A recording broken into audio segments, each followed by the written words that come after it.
તો સચિવાલયમાં તાપી અને નર્મદા નદીનું પાણી પીવા માટે આપવામાં આવશે। મહેમાનોને તાપી નર્મદા નદીનું પાણી પીવા માટે અપાશે। વન રાજ્યમંત્રી મુકેશ પટેલ દ્વારા પ્રયાસ હાથ ધરાયો છે। મહિલા સહકારી મંડળીના સહયોગથી આ પ્રયાસ કરવામાં આવ્યો। પ્લાસ્ટિકની બોટલની જગ્યાએ હવે કાચની બોટલમાં પાણી અપાશે।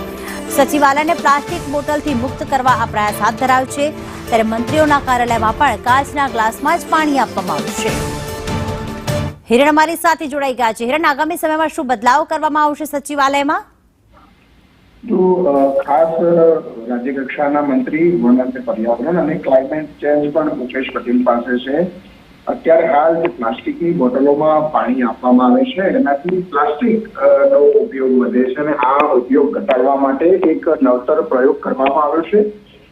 દક્ષિણ ગુજરાતની અંદર એક એનજીઓ અને મહિલાઓની એક સંસ્થા ચાલે છે કે જે કાચની બોટલમાં આ પીવાનું પાણી ખાસ નર્મદા અને તાપીનું ત્યાંથી ફિલ્ટર કરી અને કાચની બોટલોમાં એ તૈયાર કરે છે। એ સંસ્થા એટલે કે ગ્રામીણ મહિલાઓ દ્વારા જે સખી મંડળ ચલાવવામાં આવે છે એ સખી મંડળ દ્વારા તૈયાર કરેલું આ પાણી છે એ સચિવાલયના દરેક વિભાગોમાં ઉપયોગમાં લઈ શકાય એ પ્રકારના હેતુથી બે વિષયો એક સાથે લેવામાં આવ્યા છે કે આ સખી મંડળનો પણ વિકાસ થાય, સખી મંડળની મહિલાઓને આવક થાય, સાથે પ્લાસ્ટિક મુક્ત ગુજરાત તરફ આગળ વધી અને સચિવાલયમાંથી આ પ્લાસ્ટિક નાબૂદ કરી અને એમાં કાચની બોટલોમાં પાણી આપી શકાય, જેથી કરીને કાચની બોટલ રિફાઇન કરી શકાય। એ હેતુથી આ એક નવતર પ્રયોગ જે છે તે હાથ ધરવામાં આવી રહ્યો છે। આભાર હિરેન તમામ વિગતો માટે।